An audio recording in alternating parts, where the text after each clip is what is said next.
엘리야는 대단한 선지자였는데 그 엘리야로 말미암아서 뜻밖에도 많은 사람들이 고민에 빠지고 힘들었습니다. 여러분 참 소중한 사람을 떠나보내고 나면 어떻게 해야 될까 절망이 오잖아요. 엘리야는 그 당시 시대가 우상에 빠져가지고 온 나라가 하나님을 떠났던 그런 시대였는데 그때에 우상과 싸웠던 그런 선지자였습니다. 큰 전쟁을 치르는데 연약한 한 인간이 그런 전쟁을 치를 수 없잖아요.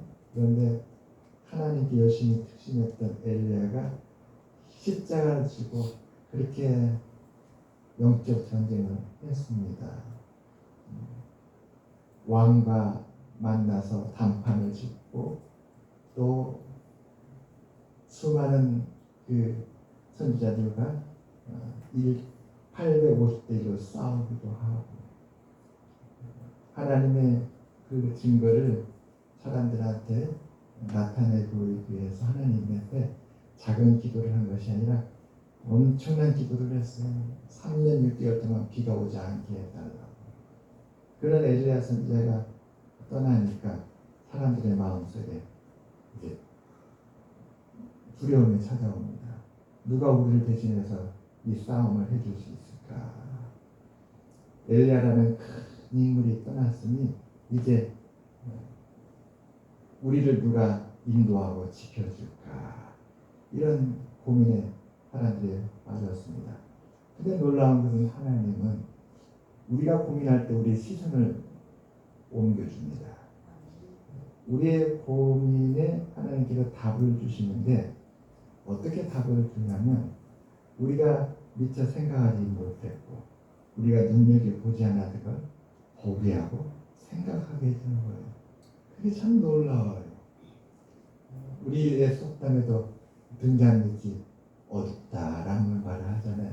우리는 두 눈을 뜨고 다 보고 있는데도 불구하고 제일 가까운 그 코앞에 등잔빛을 못 보는 거예요. 거기가 어두우니까. 다 아이러니하지 않습니까? 등잔이 크게 밝은데 그 밝은 등잔 바로 밑에가 어둡다는 거예요. 이스라엘 백성들에게 하나님은 엘리사라는 선지자를 통하여서 오늘 우리의 고민도 풀어주시고 또 그 당시 그 시대에 살았던 사람들에게도 은혜를 베풀어 주셨습니다. 엘리야가 이제 떠날 때가 되니까 하나님께서 엘리야에게 명합니다. 너는 엘리사에게 기름을 부어서 너를 대신해서 선지자가 되게 하라. 성경을 보게 되면 엘리사는 엘리야와 전혀 반대의 인물이에요.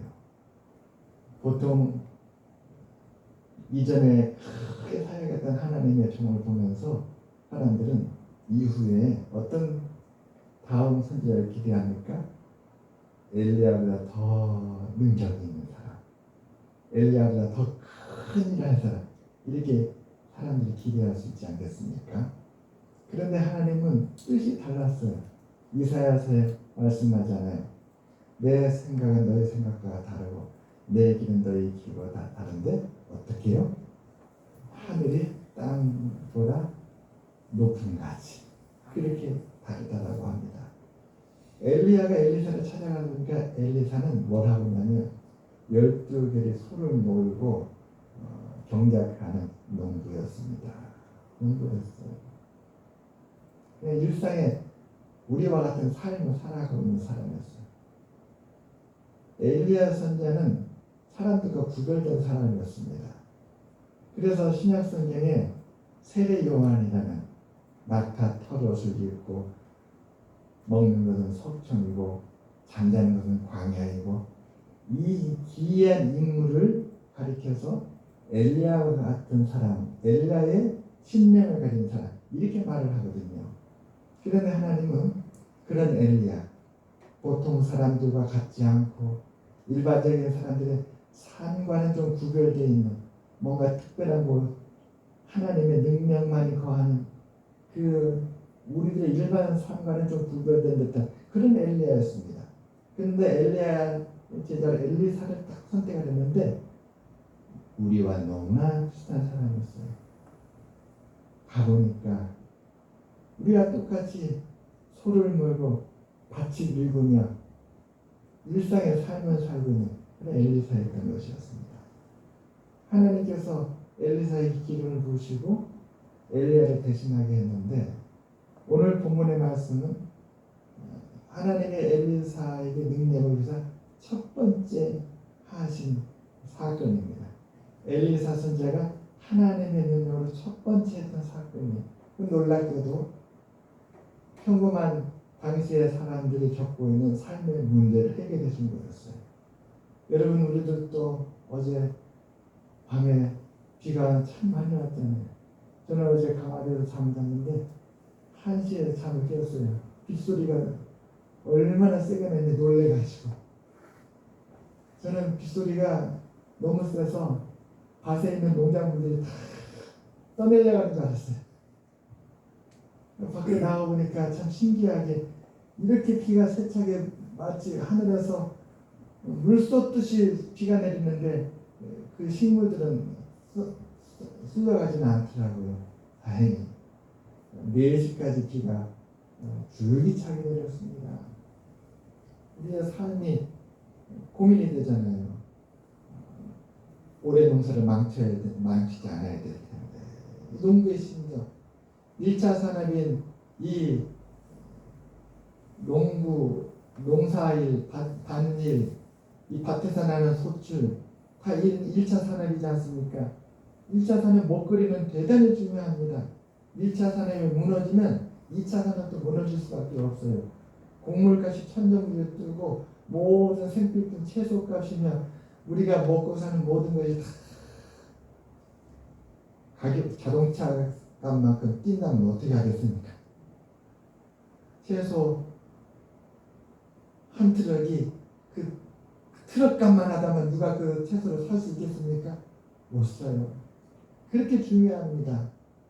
그러므로 우리의 삶의 문제를 해결하는 것은 너무나 중요한데 오늘 말씀은 그 삶의 문제를 해결해 준 것입니다.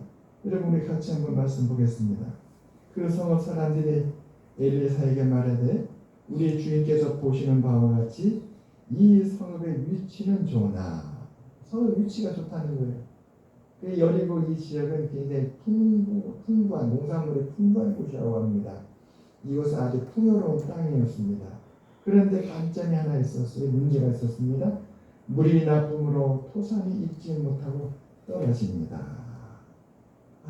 위치는 좋은데 그 물이 안 좋은 거예요. 위치도 좋고 물도 좋으면 참 금상첨 한데 반절은 좋은데 반절이 안 좋은 것입니다. 그래서 토산이 익지 못하고 떨어진다. 과실이 잘 맺지를 않는 것입니다. 여러분 수고하고 애를 썼는데 수확이 안 되면 어떻게 되겠습니까? 이번에도 보니까 농경지가 정말 많이 물이 잠겼더라고요. 이렇게 되면 병충해도 오고 또 곡물이 제대로 잘 자라지 못해서 수확량이 떨어지잖아요. 아까도 우리 장로님 오셔서 이제 채소값 올라간다고 그렇게 말씀하셨어요. 그래요. 여름한철 태풍, 가뭄, 장마 지나고 나면 예상했던 만큼 수확량이 되지 않아서 가을에 이렇게 물가가 오릅니다. 이제 정부는 물가 대책에 비상이 걸릴 것입니다. 그때에 엘리사가 이렇게 말합니다. 새 그릇에 소금을 담아 내게로 가져오라 하매 곧 가져온지라. 엘리사가 물 근원으로 나가서 소금을 그 가운데 던지매되 여호와의 말씀이 내가 이 물을 고쳤으니 이로부터 다시는 죽음이나 열매 맺지 못하니 없을지니라 하셨느니라 하니 그 물이 엘리사가 한 말과 같이 고쳐져서 오늘에 이르렀더라.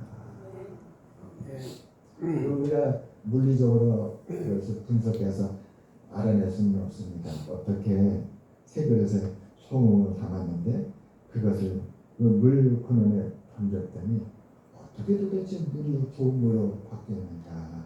우리가 화학적으로도 알 수가 없고 분석해낼 수가 없고 이건 과학이 설명할 수 없는 것입니다.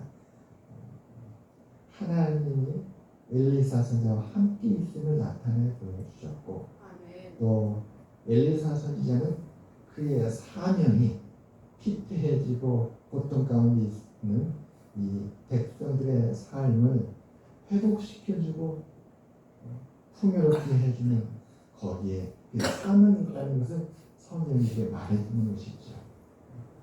성경은 이 놀라운 일을 보라고 초과학이다 하면서 이렇게 이적을 나타내 가지고 그 이적이 오늘날에도 이루어집니다 하면서 이적의 방점을 찍고 사람들에게 이적만을 말하라고 기록된 건 아니에요.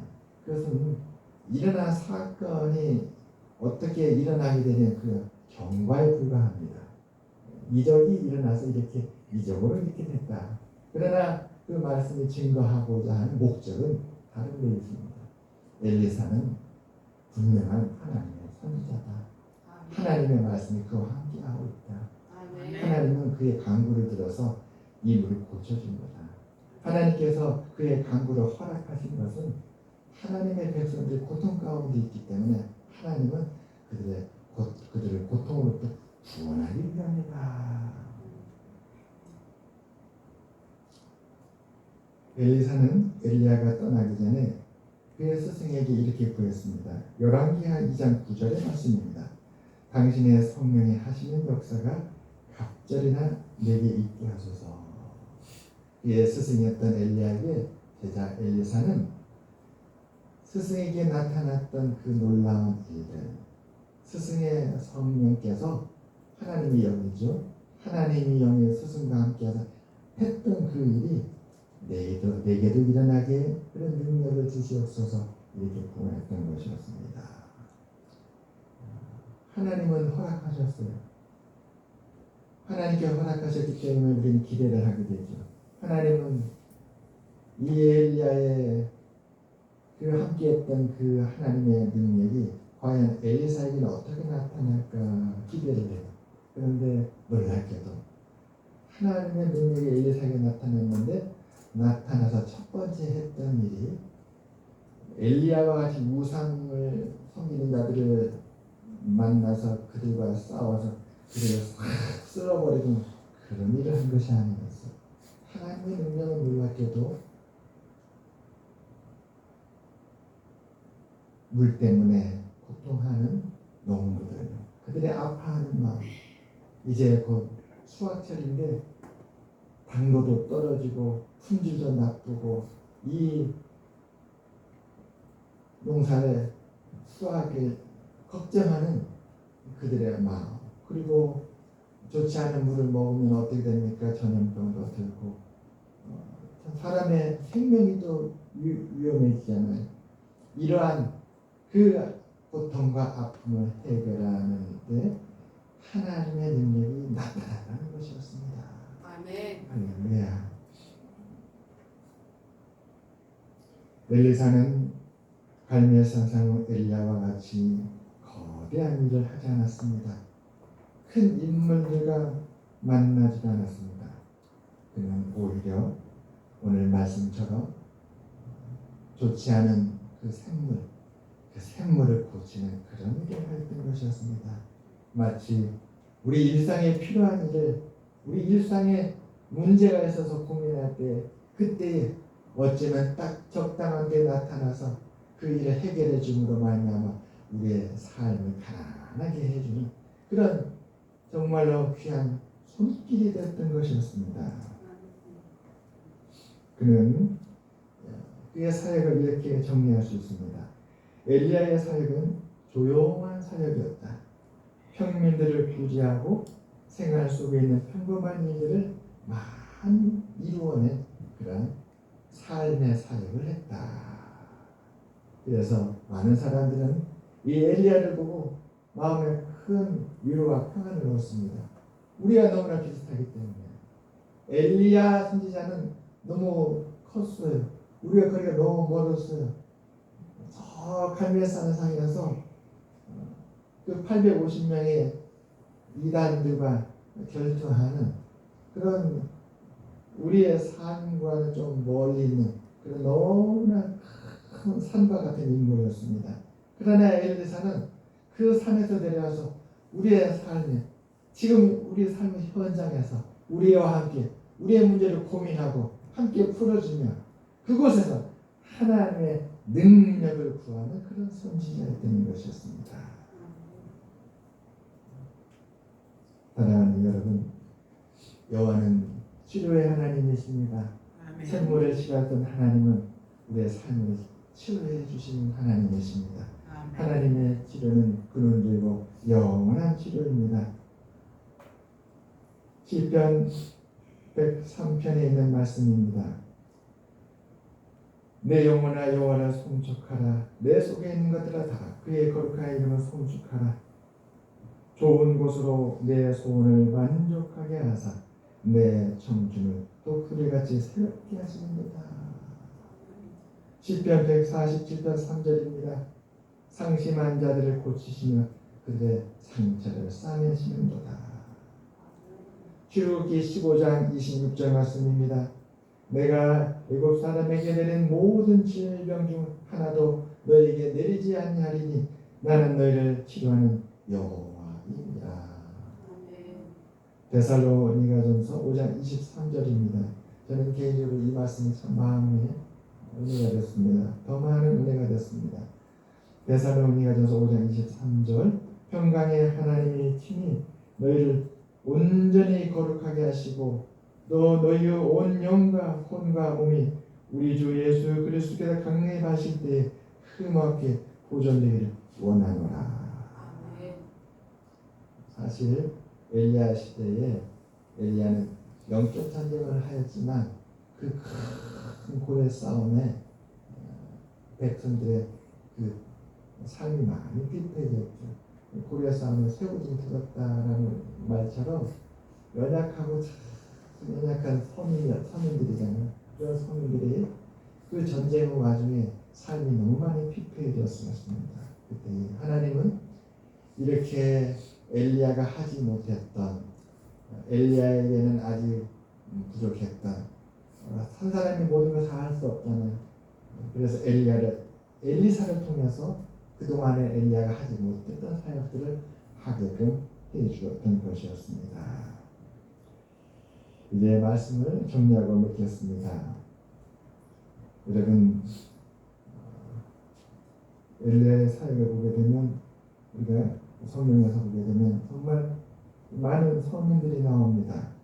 우리가 열왕기하 2장 3장을 쭉 넘어가다 보면 엘리사가 어떤 사역을 하였는지, 엘리야가 떠나고 나고 엘리사는 빚 때문에 두 아들을 종으로 팔아야만 하는 그런 안타까운 상황에 있는 그 과부와 두 아를 구원해내는 그런 일을 해줍니다. 빚을 다 갚아줘요. 어떻게 엘리사 선지자가 그릇에 기름이 떨어지지 않도록 그렇게 역사해 주었어요. 어느 날 그릇도 빈 그릇들을 가져왔는데 그 그릇들마다 다 기름이 찬 거예요. 그러니까 그 기름을 다 채워주고 나서 엘리사 선지자가 그 과부에게 이제 이 기름을 팔아서 그 돈으로 빚을 갚고 두 아들을 잘 키우라. 그런 또 은혜를 베풀어 줍니다. 또 나만 장군, 우리한테 너무 유명한 사건이잖아요. 아람의 군대 장관인데 문둥병에 걸린 거예요. 얼마나 고통이 심해졌습니까? 군대 장관이, 국방장관이 문둥병에 걸렸으니까 그 나라도 온전하지 않게 됐죠. 그 가족들은 물론이거든요. 그래서 엘리사 선지자는 그의 문둥병을 치료해 주었어요. 그러자 그는 약속합니다. 내가 돌아가서 우리 가족만큼은 하나님을 잘 섬기는 믿음의 가족이 되겠습니다. 어떤 선지자의 제자가 쇠도끼를 빌려왔어요. 벌목을 하는데 그만 도끼가 물에 빠져버리고 말았습니다. 이건 쇠도끼가 물에 빠진 걸 호소해요. 건져내기가 어렵지요. 바다에 쇠도끼가 빠지면 그걸 어떻게 건져냅니까? 그러니까 이 사람이 애가 타는 거예요. 빌려온 건데 내 것이라면 그냥 잊어버렸다 하고 정리하면 되는데 빌려온 것이라 돌려줘야 되는데 돌려야 될 도끼가 물에 빠졌으니 얼마나 괴로웠겠습니까? 그때 엘리사 선지자는 그 도끼가 우리에 떠오르도록 해주셨습니다. 이게 어떻게 떠올랐을까요? 바람주머니 밑에 넣은 것도 아니고 하나님께서 능력을 베풀어 주셔서 하나님의 능력으로 뜨게 했는데 왜 하나님께서 엘리사에게 능력을 주셔서 이런 일을 하게 했는가?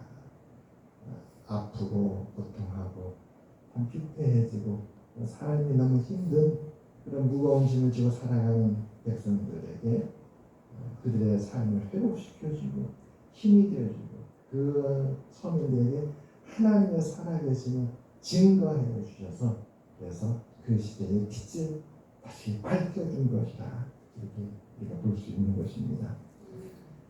이렇게 은혜를 받았던 많은 사람들, 그들은 그 시대에 엘리야는 떠났지만 엘리사가 그들과 함께 한다는 사실을 얼마나 기쁘고 하나님께 감사했을까요? 하나님, 우리에게 엘리사를 주셔서 감사합니다. 엘리야는 떠났지만 우리 곁에 엘리사가 있어서 하나님 정말 감사합니다. 우리 모두 한 사람 한 사람이 우리 이웃에게 그런 엘리사가 되기를 주님을 축원합니다. 우리 성도님들 모든 분들 어느 곳에서 어떻게 살아가든지 간에 하나님이 함께 계시고 그래서 우리들의 손길이 닿는 곳마다 함께하는 이웃들과 가족들과 주변에 많은 어려움 겪는 분들이 우리들의 손길로 우리들의 손을 통해서 나타나신 하나님의 은혜로 회복되고 기쁨을 되찾고 다시 일어서는 그런 역사가 있기를 주님의 이름 축원합니다. 아멘. 우리 세계 그리스도인들에게도 중요한 것은 신분이 높은 자든 낮은 자든 간에 우리가 이 세상을 주님의 은혜 가운데 살아가고 있다는 것입니다. 때로는 우리가 신분이 높은 것, 낮은 것 이게 더 중요하게 보이기도 합니다. 때로는 내가 꿈꾸고 이루고자 했던 그것을 성취하느냐 성취하지 못하느냐 이것이 더 크게 보여요. 요즘 국무위원 장관들 청문회 있지 않습니까? 그들의 마음 어떻게든 간에 장관 인선 그래서 임명받고야 얼마나 애렸는지 몰라요. 사실은 그 귀한 그 높은 존귀한 자리보다 더 중요한 것은 이 땅을 우리가 살아가고 있다는 것.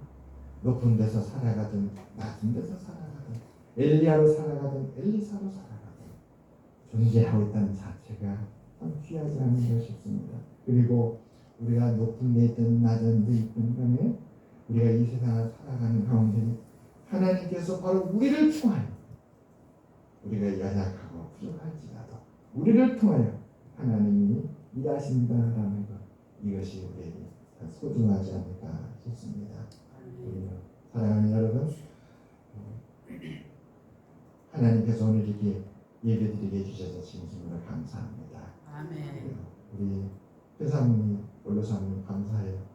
저 강화도에서 이렇게 또 와주시고 또 우리 길용 주사님도 다시 이렇게 오셔서 같이 예배드려 감사하고 우리 장로님 저 먼 서울 거기서 우리 권사님 모시고 전도사님 모시고 이렇게 와주시고 참 감사합니다. 이 자리가 소중하고 함께 예배드리는 것이 소중하고 그리고 오늘 엘리사를 통해서 하나님이 보여주신 그 증거 엘리야에게만 하나님의 능력이 되신 것이 아니고 엘리야가 했던 사역만 중요한 것이 아니고 엘리사도 중요하고 엘리사가 만났던 일도 중요하고 엘리사에게 하나님께 맡겨주신 그 삶을 회복하는 일도 참 중요하다. 모든 것이 하나님의 은혜 가운데 있는 줄 믿습니다. 우리 다 같이 하나님께서 우리와 함께 계시고 우리를 통해서 엘리야사와 같이 일할 것을 소망하면서 다시금 믿음으로 또 기쁨으로 하나님을 바라보고 앞으로 전진해 나가는 우리들이 되시기를 주님의 이름으로 축원합니다. 아멘. 기도하겠습니다. 하나님 아버지 부족하고 연약한 저희들에게 찬양할 수 있는 찬양의